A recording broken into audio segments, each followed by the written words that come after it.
Well, hello, everybody. Thanks for joining us today for our second ever OU Insider. This OU Insider is focused on STEM, nonprofit, and public service. And we are featuring our star alum, Larisa Ozeryansky. And I've actually known her since high school, so we're so excited to have her back. She's very involved as an alum. She graduated in 2011, and she has had a colorful career and has gone on to receive further education. But yeah, Larisa, would you like to introduce yourself to everybody? Sure, thank you, Nicole. I am a big fan of Oglethorpe and a proud alum, and I've been doing a lot of things since, and I love being invited to participate in talks like this because I feel like really fortunate in the way my career has developed, and I think that anyone could do the things that I'm doing if you're interested, if you're logging into this kind of webinar because you have those interests. So I'm glad to answer any questions and share my experience. Yeah, so we're going to go ahead and go over Larissa's, we're just going to quickly highlight her career, and then we'll ask questions. But at any point, if you have any questions you'd like to ask Larisa, please put it in the Q&A, and then we will answer them live, as much as we can live. So Larisa, what did you major in at Oglethorpe? Biology. Okay. And I also had several other majors that kind of came and went, but I ended with biology. Okay, cool. And so after Oglethorpe, where did you go? After Oglethorpe, I went straight to a master's of public health at the George Washington University. Okay. And so is there anything that you wish you'd done differently while you were at Oglethorpe that you think would have had an impact on your career?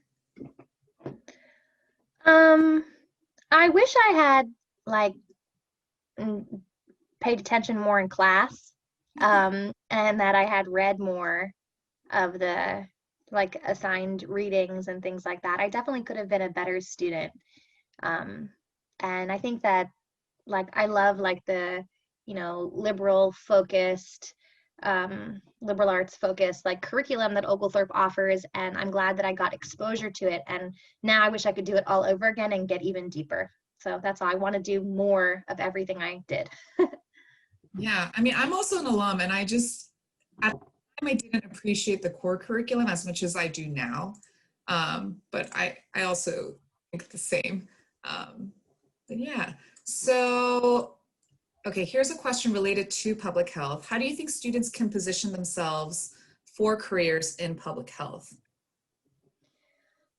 I think that you should, if that's what you're interested in, you should get involved with anything that like is related to your interests in like the specific like sector as early as possible. So if you're interested in public health, I think do your best to identify or like volunteer or intern or something in situations that help you kind of narrow that down, and then just start getting involved, because basically like for me, I didn't know how I felt until like I had a chance to try it all out.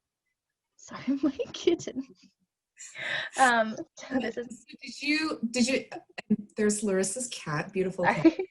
And did you intern anywhere while you were at Oglethorpe or after Oglethorpe?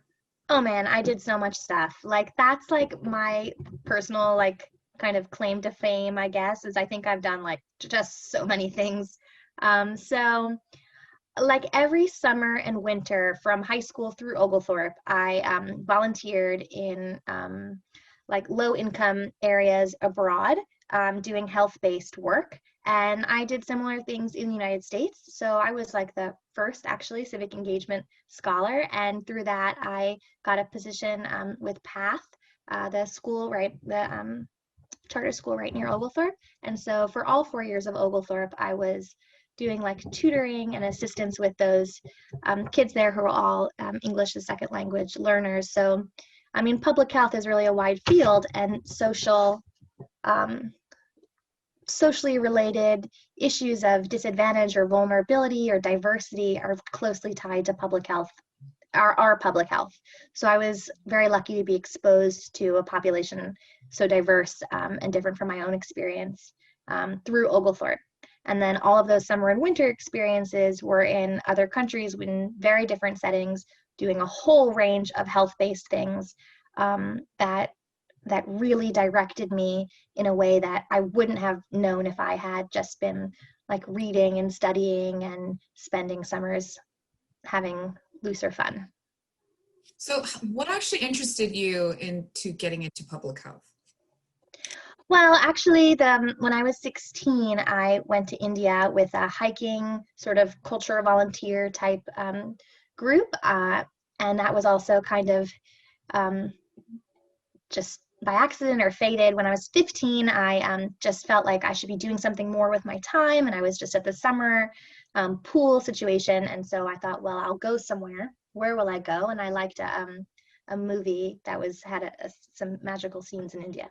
So I looked for programs in India, like AOL.com or something at the time, found some, applied for scholarships, went like door to door for a year doing chores in my neighborhood and things like that, and ended up in India for a few weeks and saw children with their limbs completely atrophied in train stations, like in Agra, and saw poverty for the first time. And about those children specifically, I asked my instructors, and they said that, I asked, what's wrong with them? And they said they had polio.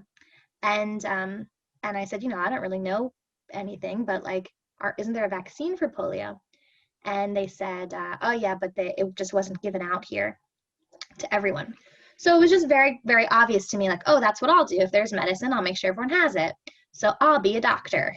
And so I went pre-med planning to Oglethorpe, and then I had my own personal experiences, which I was unknowing myself that they were leading me towards a more social side of health. But also, luckily, I had like the mentorship of Dr. Schmeichel, who is even still encouraging me to do things I wouldn't have done. And she was like, I think really public health is what you should do. So that's all the experience combined really led me there, and also that direction. Yeah.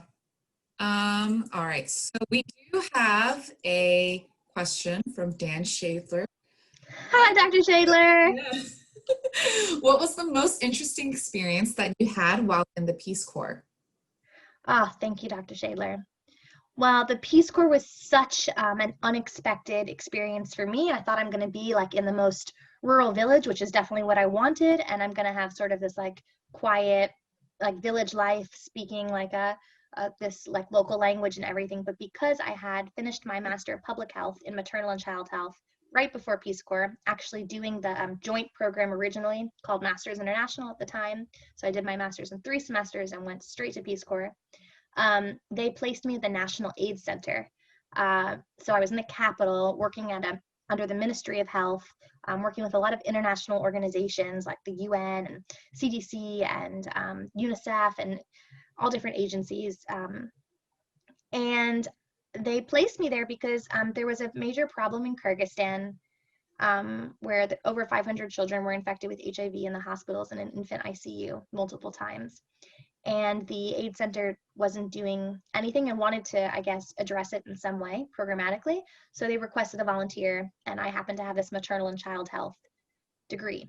So because of these circumstances, I ended up in a position with more like opportunity and responsibility, and working with a much more vulnerable population than I ever would have had like kind of access to in another situation. And so I like spent a year like drinking tea and learning the language and doing everything that everyone gave me an opportunity to do. But it's a long story, and through a lot of relationship building, I ended up being asked to like facilitate and help plan a summer camp, education based for the caretakers of the children with HIV and also the children. And at the summer camp, I got really close to these mothers, mostly mothers. And then they expressed a lot of their needs, which was really for social support. So then I started several programs with different like grants or with different aims to support their NGO of these women, these mothers, called Mama Plus, and also to run support groups from the capital. So I was flying to the south once a month and So this most special and unique part of Peace Corps, to Dr. Shaler's question, was getting close with these women and really being able to like build true empathy and just get to know people where they're at. And I was just very lucky to, in any small way, kind of contribute to helping support them, though like that's a lifetime of effort. But it also really opened my eyes to all the issues, I guess, that I see in the international development and public health world, which is what has like led me actually to take a step back from my career and now be going back to school again, to kind of redirect to have a leadership position eventually, which can improve all these gaps. So by being able to be so close in the field with the vulnerable population that I hoped to serve, I was able to like have so much more insight than if I was still back kind of behind the computer, back at headquarters, back at school behind a book or whatever. So that was amazing. And what are you studying at University of Washington right now? I'm getting a PhD in Global Medical Anthropology, focused on refugee health. Awesome. Awesome, awesome. All right, so we'll move on to another question that was submitted in the Q&A. This is an anonymous attendee. They ask, did you ever regret not going to medical school? Definitely not. That is not for me.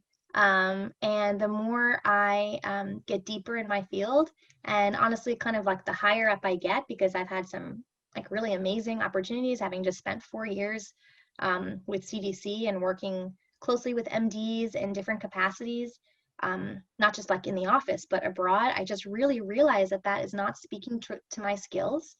And probably a lot of the reason why I would have pursued that was kind of out of personal ambition and challenge.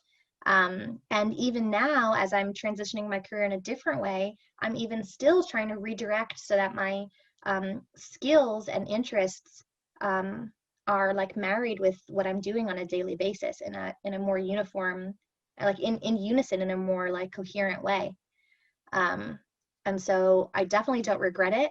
And with everything I learn more, I'm like, good thing I didn't do that. Because it's really for scientists, you know, you're really like very critical and analytical and understanding a problem and how to like diagnose and treat it with available methods. And I'm just such a social and relatable person, and I see like kind of bigger picture. I like to see that, and I like to see individuals also, and I would like to work in national programs and multinational programs. And like a doctor's knowledge is amazing, but what a doctor is doing is working with individuals on a daily basis to manage problems that have already occurred, health problems that have already occurred, necessary, but I want to stop them before they happen. So I would have felt, I'm sure, like I wasn't fulfilling the role I wanted to be in truly if I was in a medical doctor.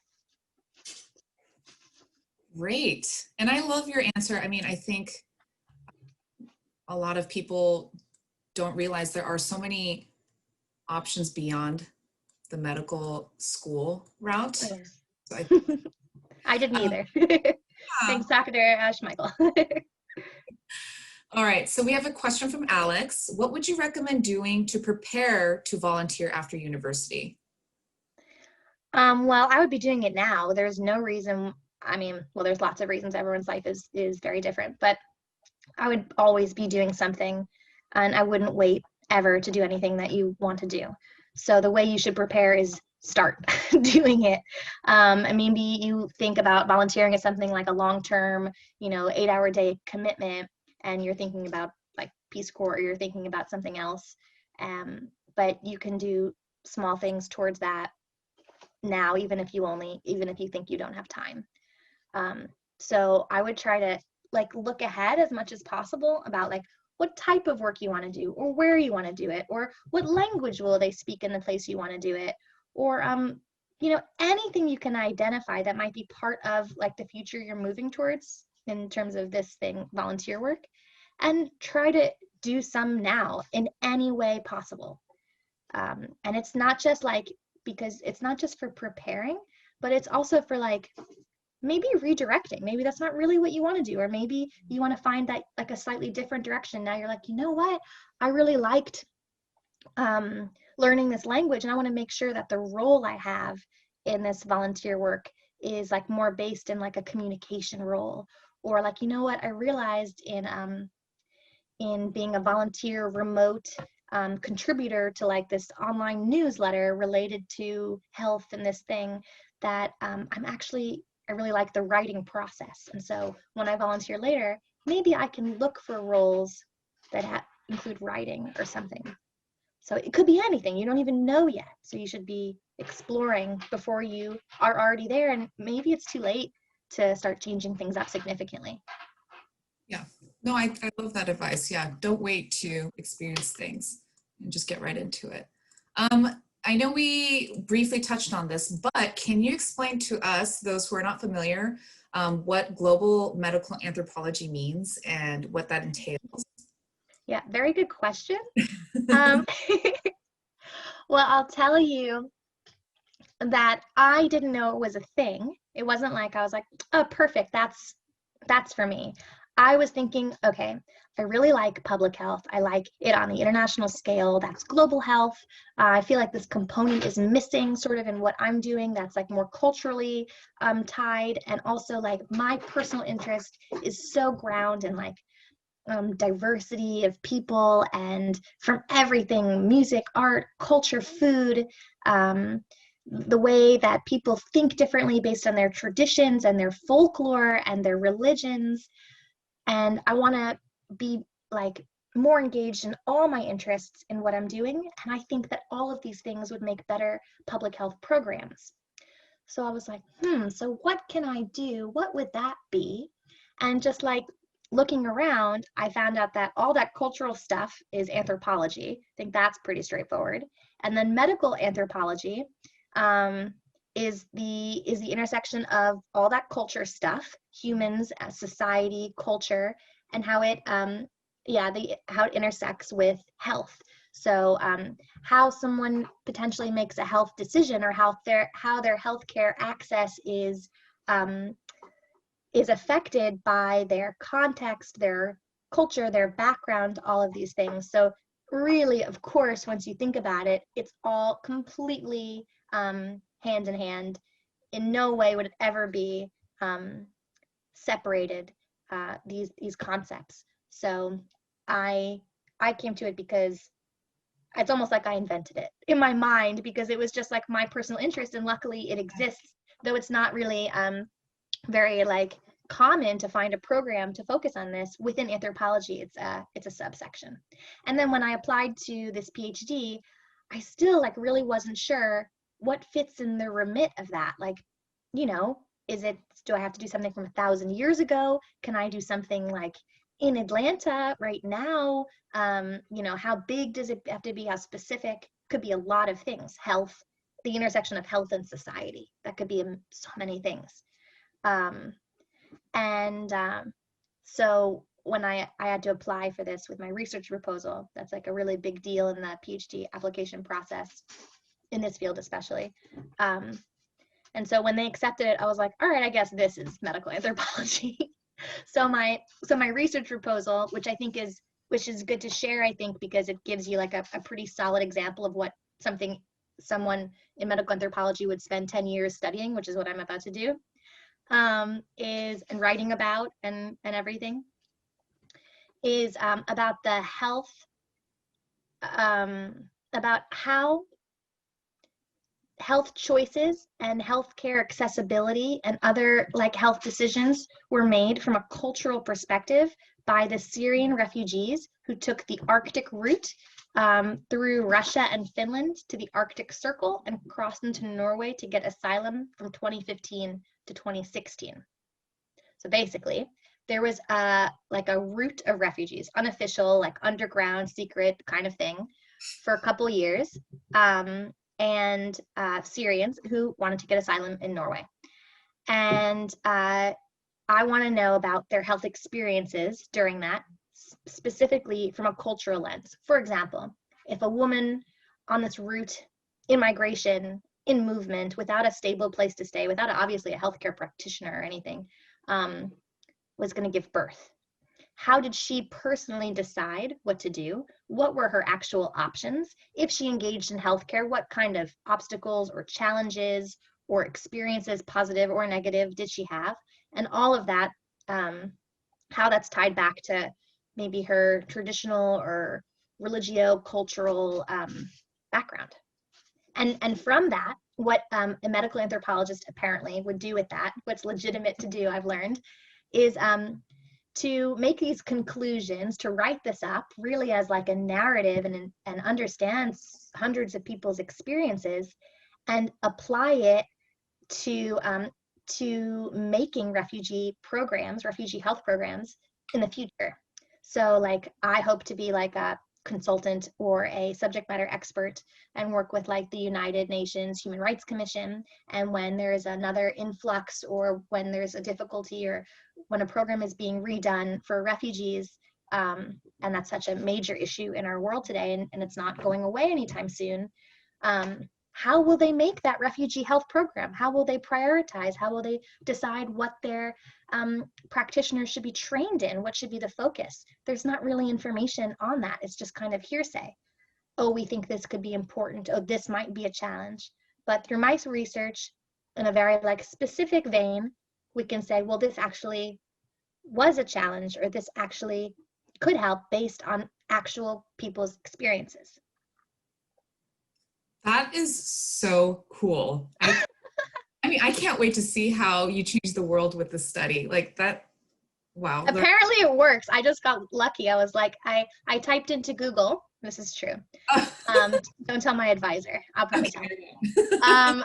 He's really great. I typed into Google like that I was interested in Russian language, because like I've been studying that since Peace Corps, and it's kind of like my heritage language, and I love like learning it and speaking it and everything. And I was interested in spending time in Scandinavia, because I've traveled a lot, but that's like a pretty expensive part of the world to travel in. I wanted to like explore it long term. I'm really interested in their social welfare kind of systems, so I wanted to like spend time there.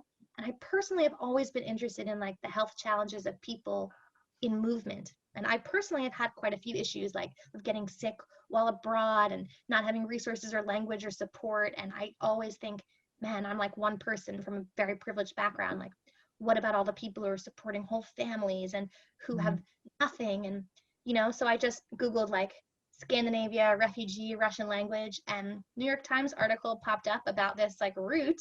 And I just kind of went for it. Turns out it's a good idea. Yeah, no kidding. So prior to you joining the University of Washington program, we know that you were at the CDC. So can you speak to your experience working at CDC, how you got there, and what you did there? Yes, thank you.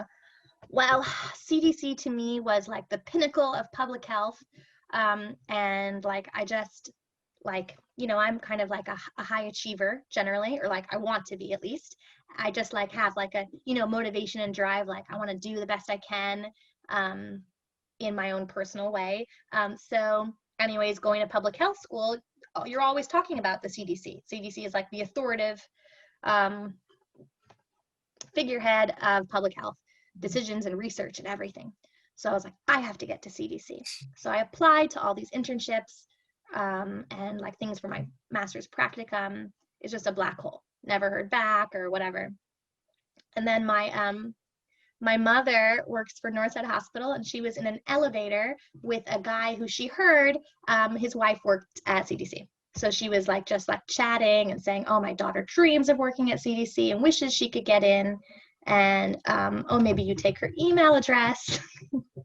My mother's worse than I am. So I get it from somewhere, right?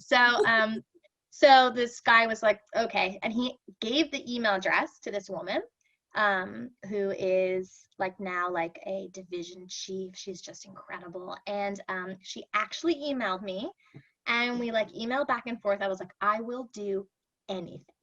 And she was like, well, you can come and like volunteer and like 3 times a week for the summer. And I was like, I will be there. And I took like, it was like an hour and a half each way from where I was staying near Old Fourth Ward before there was a Pond City Market or a Beltline. And I would take like 2 MARTA buses and the train each way, like didn't have my driver's license or anything. And sorry.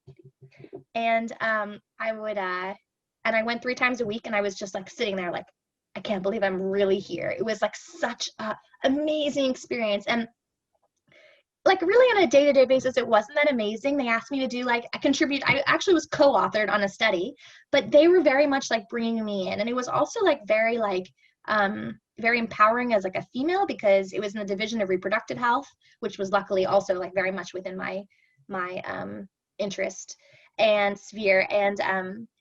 And they like were very like, okay, we want you to look at this, like use this software to do like qualitative analysis and find key terms. And this is how the software works. So I look for key terms just like they told me to do. And like mostly I just like joined the lunch group, and I listened in on all like the different weekly meetings. I was just like, I can't believe I'm here all the time. So anyways, that was for a summer. And then I finished my master's program, and I went to Peace Corps. And in Peace Corps, I was again applying to all these CDC like fellowships for after Peace Corps. Never heard from anyone, never got a reply from like having recommendation letters and essays. You know, it's kind of disheartening. It's just a massive organization, you know. Then I moved to Illinois for a year, where I was working in this amazing domestic violence, rape crisis nonprofit. But I was really feeling like, again, like this isn't for me.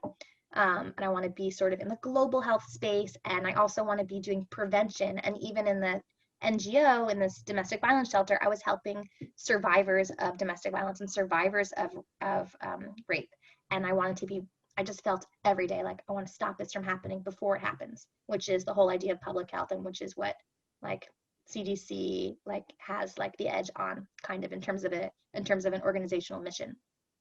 So anyways, I sent out a New Year's email like I'd been doing for a couple of years, and I sent it to this lady at CDC, this one who let me volunteer before. And I was like, you know, Happy New Year, and this is where I'm at, and I've just finished Peace Corps this year, and now I live in Illinois, and here's some pictures of me in Italy, and hope you're doing well. And oh, by the way, I wish I could be back in the global health space. And she emailed me back. She's like a very practical person. We've like probably had like 3 conversations in the 10 years I've known her.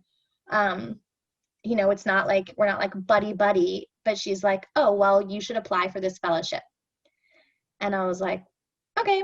So I applied, but there was like a domestic side and a global side. So she's in the domestic side, and I really wanted global. So for the domestic side, I applied and used her as a reference. For the global side, I felt a little guilty because it's like not her thing. So I applied, but I didn't like mention her. Anyways, I had interviews on all sides. I had offers on both sides with her team and in the global side. And actually, when I got the call for that I was offered a position for the domestic side, I was like, okay, thank you so much. That's so great. What about the global? And it was a Monday, and they were like, we're not announcing the global positions until Friday. You have 48 hours to make this decision. If you accept this, then you'll be out of the running for the global. Just like unnecessary, right? And I was like, what do I do? My parents were like, you have to take this. You're an idiot if you don't take this. And I was like, no, it's just not right. So I turned it down, which was like such a crazy thing. And then on Friday they called and they offered me the global one. I was like, ah! I jumped up and down in my courthouse office in rural Southern Illinois. I was like, I'm not going to be here anymore. And no, Southern Illinois was awesome. It was really cool. Courthouse was great. And so then I did the 3-year fellowship at CDC. And the first 2 years were based at headquarters, but traveling all over. 3rd year, I requested a transfer to anywhere. I was feeling pretty poorly about some of the things I was doing, but it was all a learning experience. Now it's all good. And so they put my application out for new positions, and South Africa picked me up, which was never on my radar. Had like the best year of my life until that year. And then that was ending, and you can only do 3 years of the fellowship. And I was like, now what?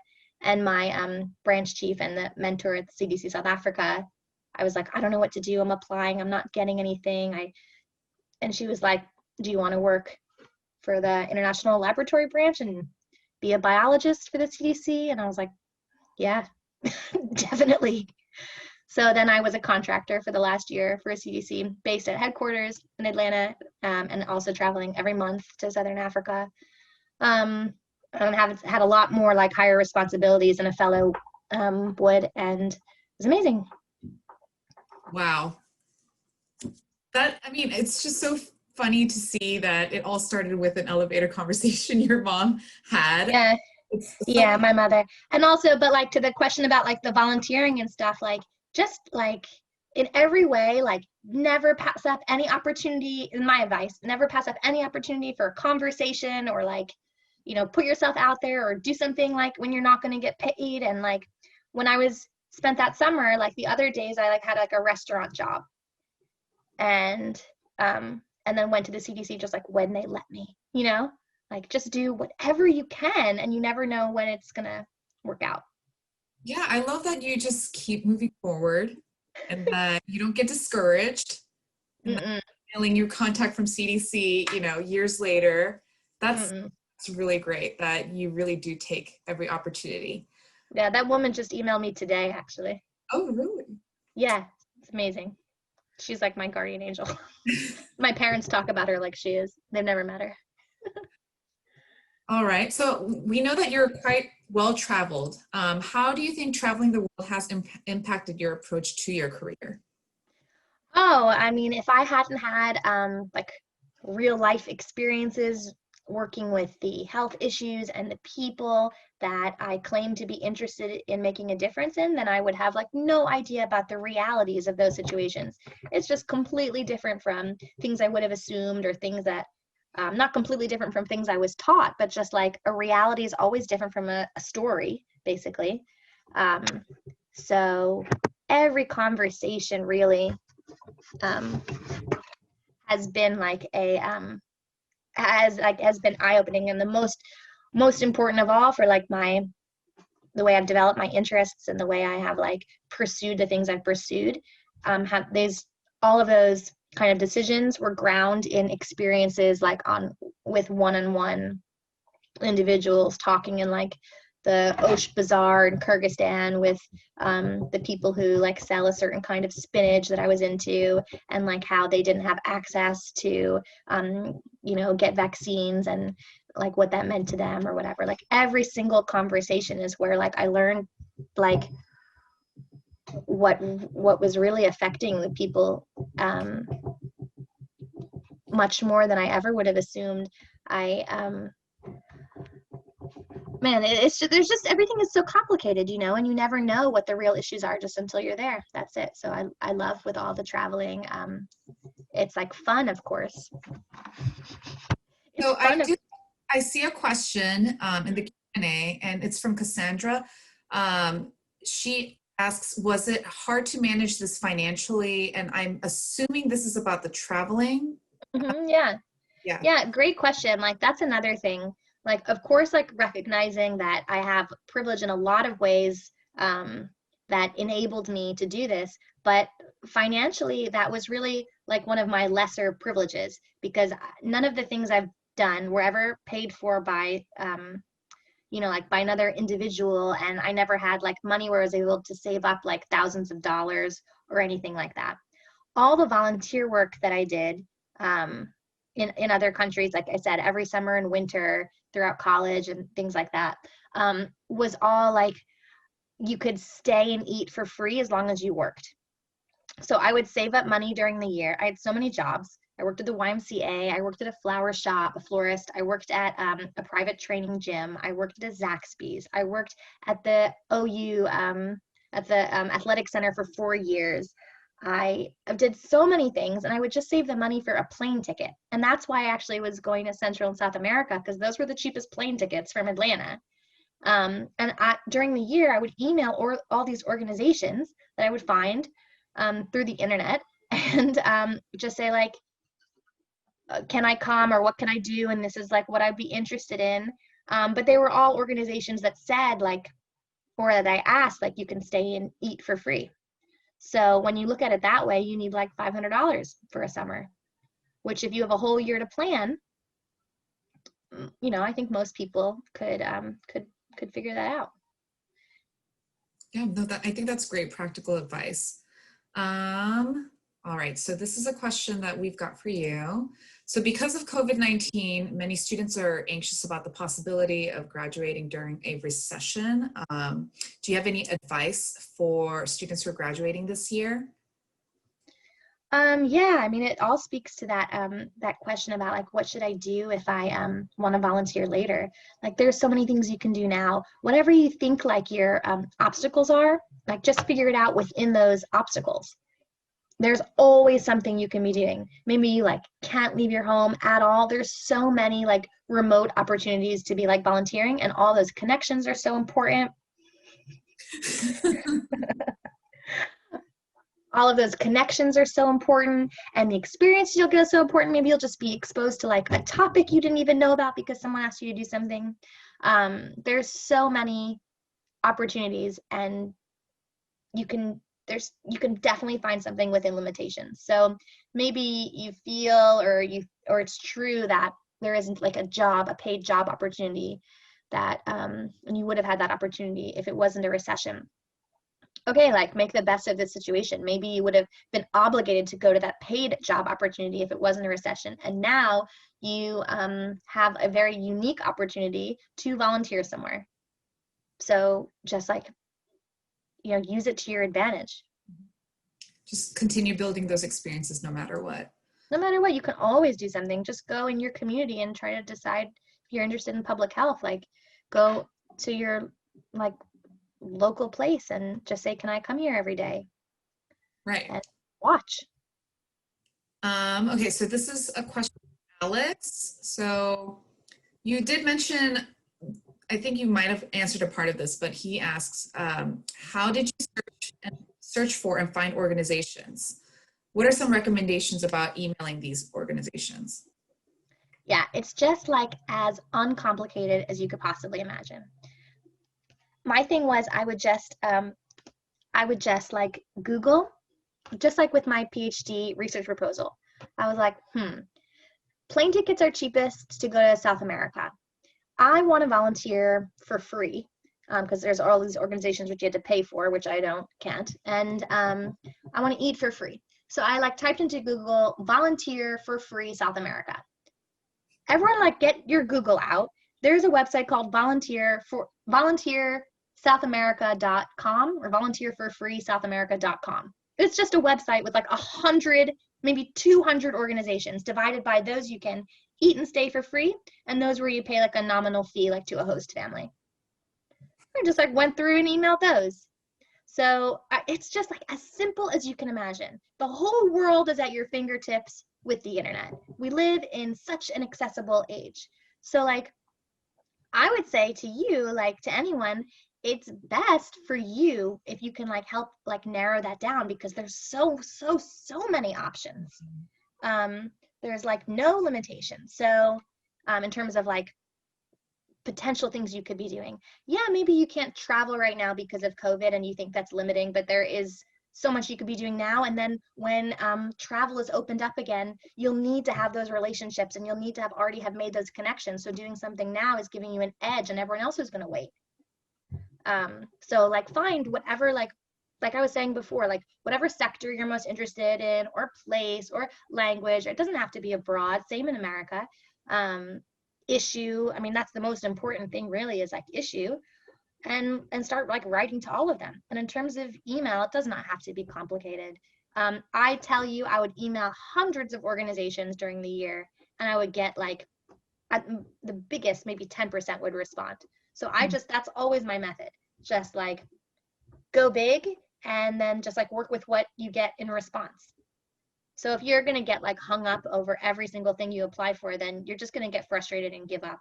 And like, then that's just not the way to do anything. So just like my kind of thing is, I can't believe they responded. That's crazy. And then in the end, like you have a few choices maybe. Awesome. Well, we are coming up towards the end of our OU Insider. Do you have any last minute words of wisdom for our students? Yeah, I think so. I think that anything that you could possibly think that you might want to do is like 100% possible, and there is no limitation that like exists like exclusive to what you want to be doing. There's nothing that is like a surefire, okay, now I can't do it. Always for sure do it. You can always figure out money. You can always figure out support. You can always figure out a way to pursue your interest thing.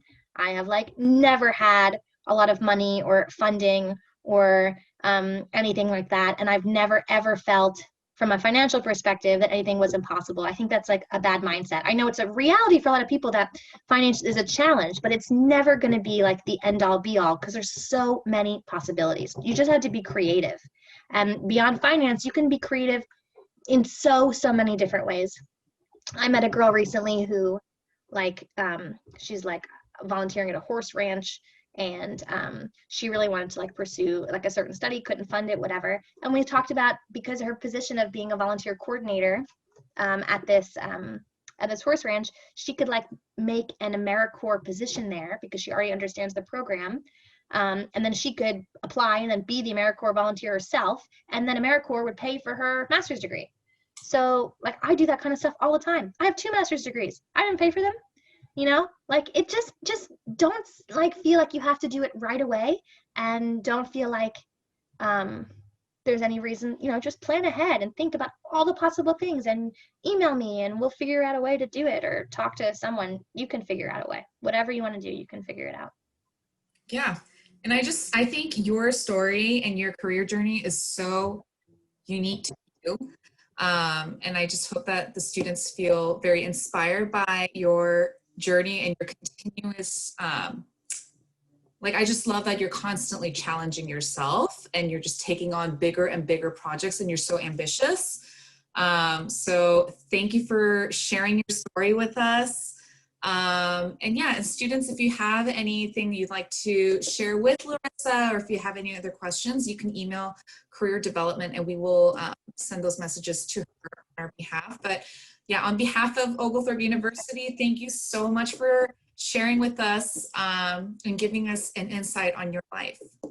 Thank you. And I can't say enough how much Oglethorpe, like, without Oglethorpe, I wouldn't have been able to do any of this stuff, because I really was like perfect for me to feel like the support was there in this small environment. And in our big world, we think like maybe it's harder, but like you can look at like the smaller Oglethorpe bubble and you can just expand that and realize like there's a lot of people who want to like help you and think that you're interesting for some weird reason, and like that you can figure out a way to get in all the clubs you want to get in.